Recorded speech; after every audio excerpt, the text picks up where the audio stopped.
Welcome to Take a Timeout with Dustin Sullivan, a production of the Can Do Group. Can Do Group is a 501c3 nonprofit provider of services for adults with developmental disabilities and is pleased to bring you this podcast. Today, Dustin's guest is Will O'Leary. Will joined the BGSU Athletics Department in July of 2022 as the Assistant Athletics Director for Ticket Sales and Annual Giving. He comes to Bowling Green after similar work experience at Mercyhurst and Merrimack Colleges. Welcome to Dustin's podcast. Thank you. Are you ready, Dustin? Yeah. Is Bowling Green State University considering any new approaches to ticket sales? Yeah, we're always looking at innovation. I think for us, like if you look back here, we can show you after too. We always look at adding new premium spaces. So we have like these giant shipping containers. Yeah. That's in our south end zone or north end zone. I don't know the direction of our stadium. It's an area where our fans can kind of watch the game on the field level. There we go. Thank you. Better at that than I am. So in the south end zone, it's an area where our fans can kind of bring their own tailgate inside the stadium, grill. Like we have like these unique shipping containers. Yeah. It has a grill, 55-inch flat screen TV. We have fire pits for cold weathers like today. We have a high velocity fan for AC. We have high top tables. It can fit up to 25 people or 40 That's people. crazy. And yeah, it's very unique. Like when we got those, it was a sprint to the finish because we got those installed 8 days before our home opener 2 years ago. So that was fun. But it's brought in groups that we've never really had the opportunity to. Is it just for football or is it any other? So that's a great question. The original thought was to keep them at football, sell these for football, and then for baseball and softball, transport them to like the softball field and baseball field and open them up because Austin Peay University, that's actually where we got the idea from. And then I think there's another school that did that too. The problem was and is rather with the wind in Bowling Green, since it can get up to 40, 50 miles per hour. We don't want those shipping containers being blown away. So they're dug 20 feet into the ground right now. So They are not going anywhere. It was not something we planned on doing from a budget standpoint, but we had to do it and we made it work. And it actually looks better, I think, looking back at it now, where we would like to have moved them to other areas, whether it was at baseball or softball or even other events. Logistically, it would have maybe been a challenge, especially when we have the rain, when we don't want them getting stuck in the mud. At football, it's offered us like a unique opportunity to bring in outside companies, groups that we've never really worked with, so that way they can have food at this unique space, like in their own food at this unique space, and provide a different experience. Even in the north end zone in the SIBO party deck, we made that a ticketed spot. So every ticket comes with a buffet, so you can have like a complimentary buffet. So it's like burgers and dogs one game, or chicken tenders the next game. Has a cash bar in there. You can go inside or outside depending on the weather or whatever you want to do. Watch the game from the viewing platform or go to your seat. And where when I showed you, like you're right at the field level. That's awesome. Like it's very unique, and I think we're seeing that trend. Like we want to provide different experiences for all of our customers. Yeah. That's perfect seats. Because not everybody can afford a box seater. For the suites. The suites we sell on a seasonal basis. The price ranges from $5,600 to $11,200. But that covers you for the entire season. You get 4 parking passes right in this parking lot out front, and then food and alcohol separate. That's one thing we actually wanted to do as well. Able to bring it in? Unfortunately, no, just because of our food contract, and also like from a health and safety standpoint too, because we want to make sure the food's still warm. So we work with BGSU Dining, who like they service all of our they're our main dining partner for the university. Yeah. And we work with their catering team to provide different food options for all of our football suites, the Wilcox Boardroom, which is a room that we're in currently, the SIBO Party Deck, and the Wood County Stadium Club. And they handle all the food. So like they basically like make the food in one of their kitchens and then transport it over. And they even have a food truck too. It's a brand new Pretty food awesome. truck, and so they'll cook out of the food This truck. is a big party area Yeah. during the games. It is, and so we'll have a cash This is bar. the party spot. Yeah, we'll have a right here. cash bar. Like I think they use that table over there, and they'll have the food over here. Wow. And we can make this area very unique. My And kind of thing. one thing we'll Nice. like for areas like this, if you ever want to like decorate the area, we let all of our different groups that use their spaces decorate it however they want. Because it could be a birthday party, corporate event. We want to make it feel like home for them. We're Yeah, it's going pretty to cool. go back to Mercyhurst Okay. real quick here. What kind of experiences was it for you bringing Mercyhurst teams to meet students in Erie? So we read something about you taking teams to read books and meet the students in the local schools. Yeah. What was it Oh like, wow. and where'd you get that idea? Wow. I honestly forgot about that. It's been a couple of years. So my first year, one of our strength and conditioning coach at Mercyhurst, his wife was a teacher at a local school. Oh, nice. So we wanted to bring, I think we brought either our men's hockey team and women's hockey team. I think it may have just been the men's team that day that we brought. So we brought some of the players who didn't have class, obviously, because we can't take them out of class. So we brought them to the school. They read some books to a couple classes, and then they went to a gym class too. I don't know if they were playing dodgeball or, That's awesome. or basketball or something. So it was cool, like bring our student athletes. Can you imagine playing dodgeball with Oh a my, hockey player, seriously, yeah, and you're in high school or Oh. something, and be like, ah! yeah, and actually, you know what? It may have been. I think it was floor hockey that they played. So I think that was a little bit more in their wheelhouse. Yeah. Yeah. But that was really cool. And one thing we also did too, Erie had a red carpet event at one of their schools. So we worked with them where it was like the first day of school I forget the name of the school. It was in downtown Erie. They had a red carpet event. So we worked with the school, like the principal and superintendent, and we brought all of our teams down. Like, so we brought them down on our buses. So they wore their jerseys. And so imagine like a red carpet event at like the Grammys or whatever they call it today. Yeah. And when the kids are walking down to their first day of classes, you have a bunch of Mercyhurst student athletes on both sides cheering them on. I like. So yeah, it was Pretty cool. that was very cool. And I didn't really have that opportunity. I mean, we did some stuff like that in Massachusetts when I worked at Merrimack, like with street hockey tournaments and such like that. But that one, wow, that took me way back. I had to dig. I almost forgot about that. So like that curveball. But no, that was really important for us to do. And I think they still do that to this very day. Yeah. And we asked that question because Do you plan on visiting Bowling Green area schools with BGSU athletes? Yeah, I know. Our marketing staff, they do a good job with that. Like we work very well with our like the Bowling Green area schools, especially for like school days. So like there's at least one day of the year where we have like a school day around one of our basketball games, whether it's for the men's basketball team or women's basketball team. We try and flip that every year, just depending on their schedule, where we invite all the local elementary school kids, whether it's in Bowling Green, Perrysburg. We're trying to expand that out to come to a basketball game in the middle of the day. So you're basically skipping school to come to a basketball game in the middle of the day.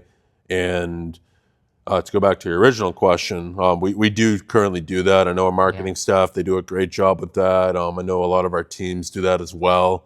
They just obviously have to make sure it fits around their schedule. And I know both our men's and women's basketball programs do that. Our football team does that. Like soccer, softball, baseball, all of our teams currently do that. Yeah. And I think that's important for us to give back to the community. Mm-hmm. And then when we go to them, like when we go to their schools, it gives them the opportunity to come to our games, so that way they can kind of say, hey, you know what, like I see a softball player here and they're coming to our school. I want to see it. And then when I go to their game, like as a kid, you can see them in action. It's a good experience. It is a very good experience. making those connections too with the athletes and with your school. Correct. For future.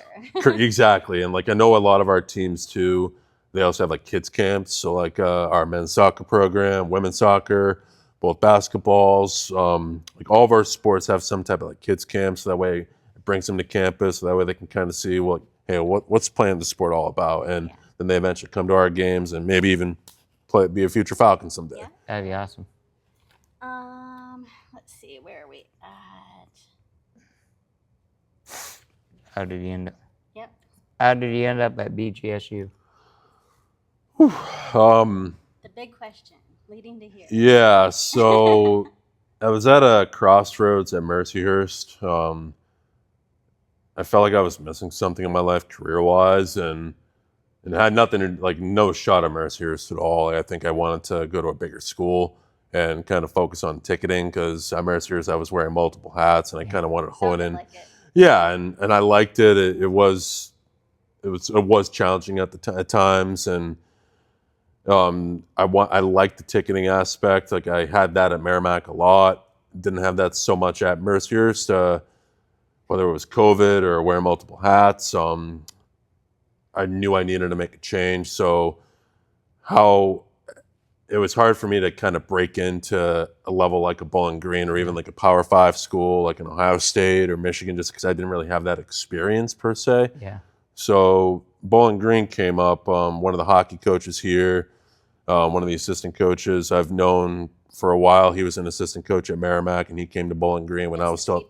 Yeah. And that's what it is. So I think he actually sent me the job, and I applied, and I went through the process, and I was really taken back by how large the university was. And I've heard of the university through hockey. I didn't really know much about their football program, basketball program, anything. Like, didn't even know how big their student base was enrollment-wise, which is really good. Like, I was very impressed, especially in the way the colleges are trending from an enrollment standpoint. But Bowling Green's on the up and up, which I think all of Mac kind of has that big college in a small city. Correct. Yeah. So they are pretty big colleges. They are, and we're very fortunate where we are geographically. And I think when I came here, like I was really impressed by the people, not even just in the Bowling Green community, but the staff. Like I mean, there's staff members here, like one who's actually retiring in June. He's been here for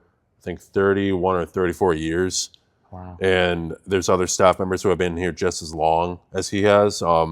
But kind of seeing why they've been here that long, like kind of like, you know what, like, I think I could do this. And when I got here, interviewed, I was actually in Vegas when I accepted the job. I was at a conference, and I was with Mercyhurst at the time. We all flew out for a conference. It's like our yearly conference where all college programs, whether it's from big time schools like Ohio State to small schools like Dean College, everyone from the industry goes. Wow. And I remember getting the call from Dan Meyer offering me the job, and so I had to change my agenda to go from mentality towards Mercyhurst. Like programming around one job to programming around a new job. And then I found out that I had to hire new staff. So when I got to Bowling Green, I was a one-man shop.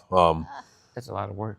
Yeah, it was. Worth it. It was a lot of work. It was very worth it. I had to learn a new ticket system that I've never even heard of. And it's funny because when I was in Vegas, I connected with a guy who I haven't seen in a couple years. His name's Alan Pandiani. I think that's how you pronounce his last name. So when he hears this, hopefully I don't butcher it. He was at UMass Amherst at the time, working in college athletics there. We crossed paths when I was at Merrimack and kept in touch since. And he was at the conference, and he actually works for the ticket system that we use. And he's like their sales guy. So I had lunch with him, and I'm like, I have no idea how. I have never heard of you guys, and I need help. Well, and you said something about the interns and that the students. Yeah. So, but maybe you could say, you know, I'm learning the system, you're learning the system. We can learn it together. And that's what it was. So when I got settled in Bowling Green, because my fiance now, like boyfriend and girlfriend, now we're engaged. We had to find a place to live. So we found a place. We were very fortunate. We found a place in Perrysburg to rent and all that. And then when I got here, I had a person here. He was basically my number 2 before he eventually left for a school at Oklahoma. So couldn't stop him. So I had a guy who we hired in August. Never worked in sports. I'm like, you're hired. And I had a bunch of students working for me. And I remember one student in particular, Alexis. She was one of our student workers at the time, and I was given a heads up on my predecessor. She's really good. She's hire, keep her, give her a promotion. So when I first saw her, I'm like, hey, it's the first time we met. I'm making you manager. I need help. So she got a bump in title and pay, and she basically was responsible for making sure we were fully staffed on game days. And I had to learn a ticket system. So did all of our interns, and it was challenging. I think my first football game ever working at Division One, for not only myself and all of our students, we had a nationwide ticket outage. So our ticket system crashed. Oh no. And we thought it was just us because it happened, I guess, the year prior. It was not. It was bigger. So we were able to make it work. We got all of our fans in. We were able to print off tickets.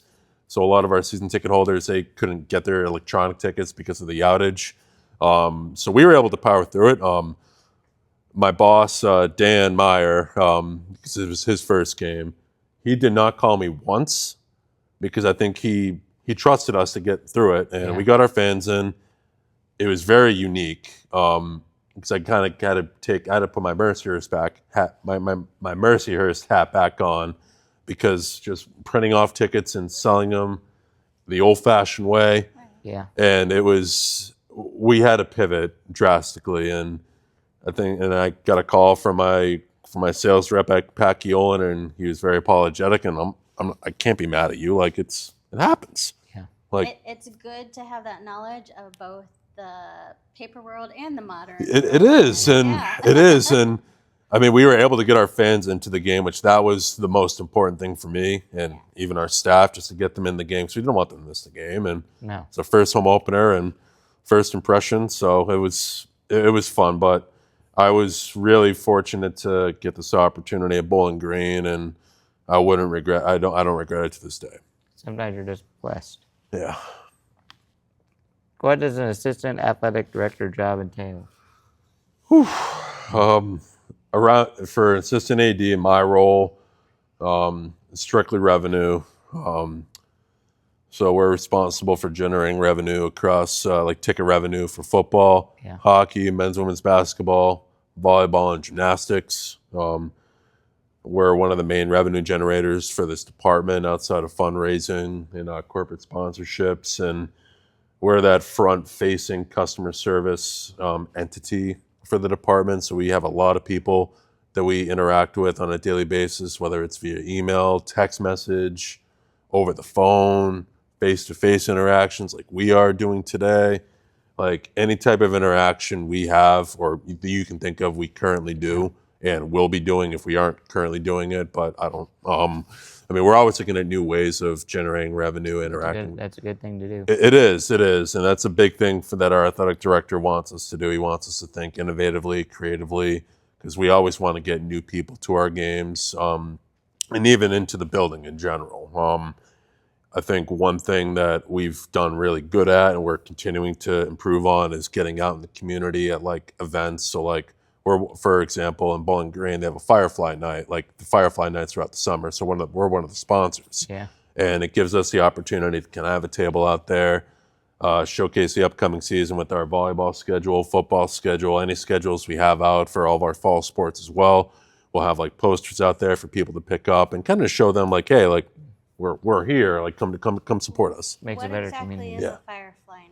So it's an event that the city puts on. It's a giant community event, like where think of like a giant summer festival. Okay. So they have like a bunch of food trucks. Like I know we talked about food trucks, so they have a bunch of food trucks. There you go, Dustin. That's something out. Yeah, Dustin have a bunch of food trucks, especially Detroit mini donuts. If you haven't had those, they must be really good. They're really good. Not an endorsement, but I've had my fair share of them, and they are always at the Firefly Nights. There's also like face painting, different activities for people of all ages, live music. And they usually do it once a month in the summer months. So I think the first one is in June, July, and August. And they usually do it around, like they usually do it downtown. So Like it's city-based. correct, yeah. It's right in downtown. So they shut down like Worcester or whatever that street's called. And then they move it to a Main Street. yes, Main Street, thank you. And then they move it to a different area in Bowling Green, still downtown, but like in the cul-de-sac area. I forget the name of not cul-de-sac. That's a street. They move it to a different area in August, but it's a great opportunity for us to get involved in the community, and like that's one of the biggest things that we want to do. And even for my job, it's every day is different. Every day is different. We kind of already have this question answered. Yeah, we Okay. don't need to answer it. But maybe when's the first time? When's the first time you met Eddie George?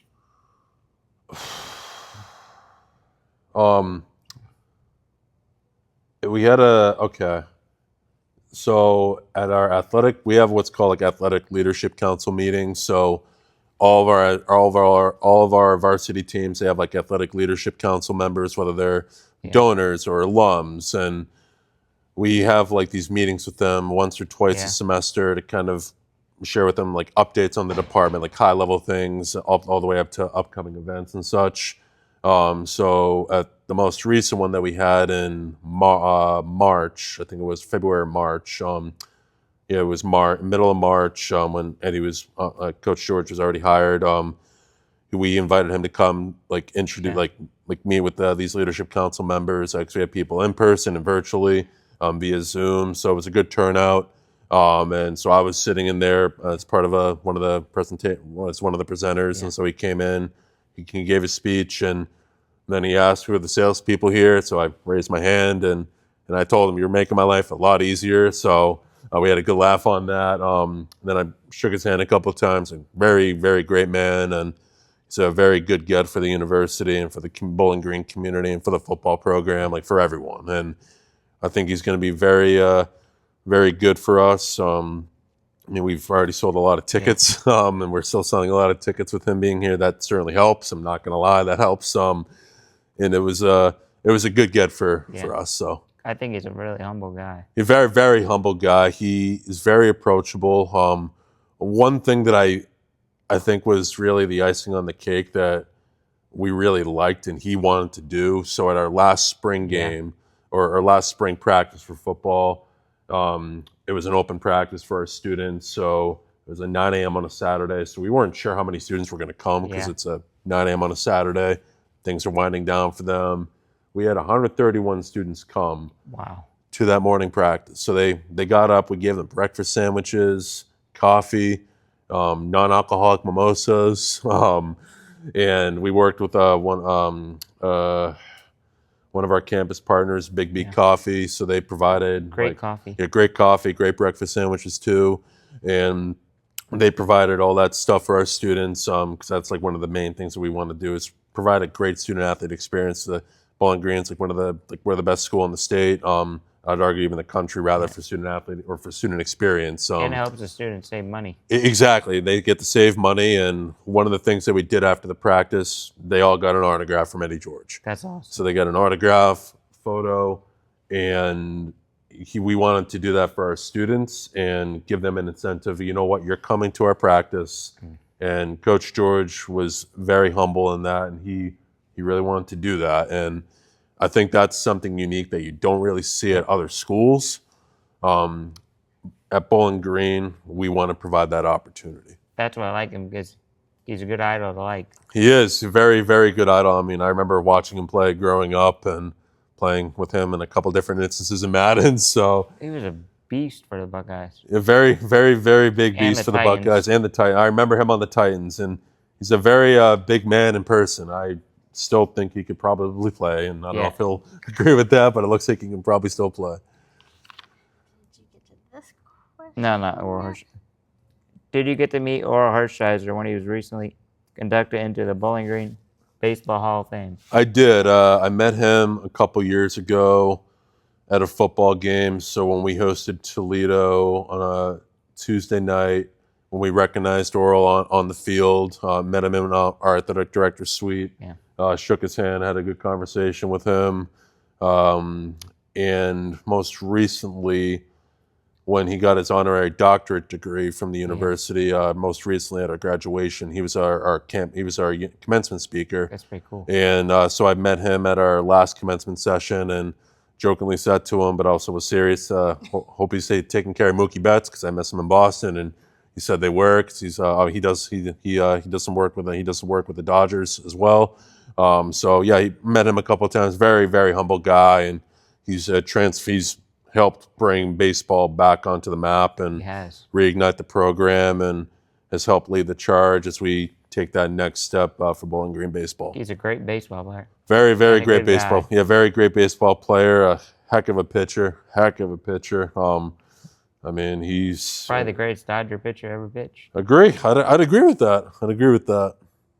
Is there any other famous people that Dustin might know that you've met? Sports-wise. Yeah, Sports was Rob Blake. I've heard of him. So we played hockey here, part of the national championship team for Bowling Green hockey. Works in the NHL, most recently with the LA Kings. George McPhee, president or general, I think he's the president of the Las Vegas Golden Knights. Who else? I haven't met him, but Scotty Miller played football here. Now wide receiver for the Pittsburgh Steelers. Oh, he was good. He was very good. Carl Brooks, he was a defensive tackle, or I think nose tackle here at Bowling Green. What year did he play for the Steelers? Steelers, he's still there.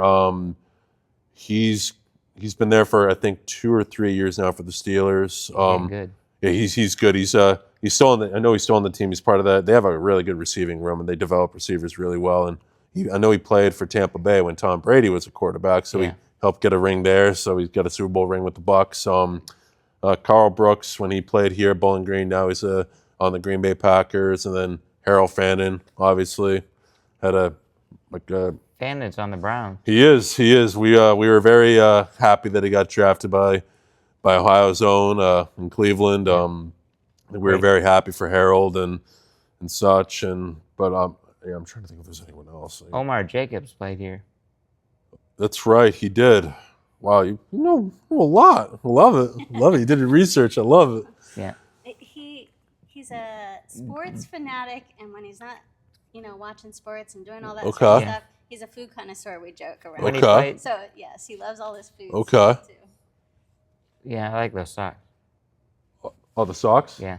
Yeah, these ones. What are He's we? got food connoisseur. Yeah, it's got a burger. Yeah. We Got a need to get cheese. you some of those, Dustin. Yeah, we'll have to. I think they definitely. Yeah, we Yeah. can get you some. I don't even know where I even got these. When Omar Jacobs played here, Yeah. he almost beat Ohio State. Really? Only lost by 4 points. Huh. And then you're going to have to look into I'll have to look into that. I In will. the archives. Okay, good. What are some of your future plans to promote BGSU athletics? Ooh,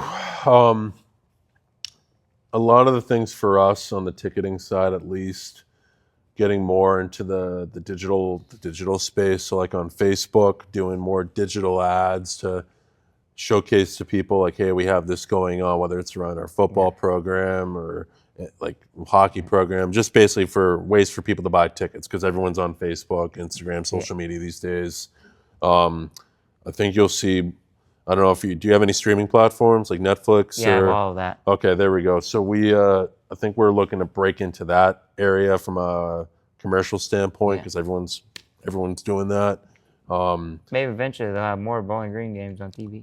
Yeah, I think that's one thing for us, especially for football. When you have like the conference, like the Maction games, like on ESPN or CBS. The same with like our weekend games. Like I know, hopefully we'll get some TV games. Obviously with Eddie here now, and we have some really good high profile games coming on It's gonna be good Saturdays. for the program. It will be, and it'll be good for the program, great for the university, and I think even for like basketball too and hockey, we'll want to take advantage of that, especially from a TV standpoint, because when the teams are playing well, more networks are going to want to get more involved with us, and I think obviously for us, continuing to get more involved in the Yeah. community, whether it's still going to the schools or going to events like a Firefly Night or Yeah. any new sort of event, we're always looking to take advantage of that. I tried to wear some orange. Didn't have a Bowling Green shirt, but I'm wearing an orange shirt. Okay, we're gonna get you a Bowling Green shirt. We'll get you a Bowling Green shirt. We'll get all y'all a Bowling Green shirt. Like we can. That wasn't a request. No. I will work on I that. didn't want to wear red because it's not the right color. Yeah, that's a good catch. That's a good catch. That's a good Okay, catch. we're coming in real quick for Okay. another trivia question. Okay. Dustin, you can't answer this because you already know the answer. Yeah. But if he has trouble with it, Okay. you can help him. So, Canadian American physical educator James Naismith Yes. famously invented what sport Basketball. while working at a YMCA school in Springfield, Massachusetts. Yes. So you already knew. Yeah, I did. Yeah, Yeah. Is that something big to know it in is. Massachusetts? I That don't you know guys how invented basketball? I don't know how I learned that. I think it was just something you learn growing. I never played basketball. Greatest growing up. franchise ever, Boston Celtics. Yeah, they are. They need some work to do now against the Knicks. I Down think they're in 2-0. trouble. Yeah, I mean, never say never, but yeah, they're Even if they go down 3-0, I think they could still come back. Where are we at in the playoffs? second round. So I think it's the semifinals. Cavs and aren't doing good either. they're not. Indiana's playing really well, and I was actually I always like to look at ticket prices in professional sports, especially now. Yeah. The New York Knicks and like their Game 3 tickets are the highest priced tickets. Wow. Like in their history. It's like Right, I think Spike Lee. yeah, because of Spike Lee, but I think also too like now that New York's up 2-0 in the series, tickets are starting at $700. Yeah. And that's like for like the nosebleed seats. And if you want to like courtside seats or like close to the court, you're looking at like $30,000 a ticket plus fees. Yeah, I will never. I mean, I'll sell them, but I will not buy those. So you probably like the Boston Red Sox too. Yeah, I do like the Red Sox. I have a love-hate relationship. I'm a big with Reds them. fan. Oh yeah, they're good. I do. Ellie De La Cruz. Yeah, he's good. I don't know much of the players now because baseball's kind of taken a backseat for me. Yeah. That's another Because of the rules topic. changing. Okay, that Yeah, trivia question yeah. threw us for a loop again. So, he has some fun questions. So you're over the pretty difficult questions now. Okay. So, What is your favorite restaurant in Massachusetts? Oh, what's a famous restaurant we need to know? oh Yeah. God. My mom's gonna like this. It's called the Skipper. Yeah. It's in Cape Cod. It's in South Yarmouth. They have great clam chowder. New England clam That's the chowder. best clam chowder. Yes, it's the only clam chowder too. They got great lobster rolls too. It's like we have a summer home down in Cape Cod, and my grandfather actually helped paint inside the restaurant way back in the day. So a little close to That's home. a family ties Yeah. to it. What's your And favorite restaurant in Ohio? Since you moved here. that You said you venture up to Perry's. yeah, I've ventured into Perrysburg. So all right, and I'll kind of spread it around. So Juniper and Bowling Green. In Perrysburg, I like Claude's. In Toledo, I like Souk. Souk's. It's a Mediterranean The place restaurant. I like in Perrysburg, I like going to Biagio's. Oh yes, Biaggi's. Oh, that's great. Oh, too. that's one of the best Italian food in this area. Exactly. I will. Great bread. I agree. Yes, great bread. Great bread. Okay, another question. Where is your dream destination to visit? I'd probably say Germany. I've always wanted to go to Germany and explore the mountains, and I always like to see everything historical that they have there. And I mean, it's also like how it's like close to all sorts of other countries around there. And Yeah. I know my fiance has been to Germany and studied abroad over there, so she'll be my impromptu translator. But I would love to go to Germany at some point in my life. That's where the original Kauffer House is. That's right. Let's look at Munich, Germany. yes, Munich. Yeah, I would love to go there, and Me I too. told you, Yeah. he knows his restaurants. I love I it. want to go to Hawaii or Italy. Wow. Yeah. So yeah, Italy, especially the wine country right there. Great wine. Okay. What would you do if you won $1 million in the lottery? Well, after Uncle Sam takes my taxes, I'd probably invest a decent chunk of it and buy a house I'm very simple. I prefer people not know I won the lottery. Yeah. But I would invest it. I would be smart with it. I would have. My mom would kill me if I was not. My fiance too. They would both kill me if I was not smart with it. So, got to be smart with it. Good answer. That darn Uncle Sam. Yeah, that darn Uncle Sam, indeed, at the federal and state level. Now for the famous final question. Do you consider a hot dog a sandwich? No, Why I do not? not. I view it like a sandwich. It's like you got the bottom, you got the top, and then you're eating the sandwich. Whereas a hot dog, it's like a U, and you're putting the actual hot dog. I wouldn't. I would consider it sausage, like with the bun, not a sandwich either. It's actually a round bologna if you think about it. Yeah, It's a tube bologna. I'd agree with that. Okay. It's made out of pig parts. Oh, okay. Then Hot maybe I dogs. won't eat hot dogs anymore. I don't know about that, but okay. Well, I wanted to thank you first for bringing us to this amazing venue. Of course. Just beautiful. I think this is our best one yet. Okay, I appreciate that. Also, for the chance to meet Eddie. That was pretty cool Yeah. right beforehand. And thank you for taking a time out with Dustin Sullivan today. Of course. That's all, folks. Well, it's nice getting to know you, and we hope everyone else enjoyed getting to know a little bit about you too. Appreciate the time. It's great meeting you, Dustin. I'm really thankful for you all to be here today.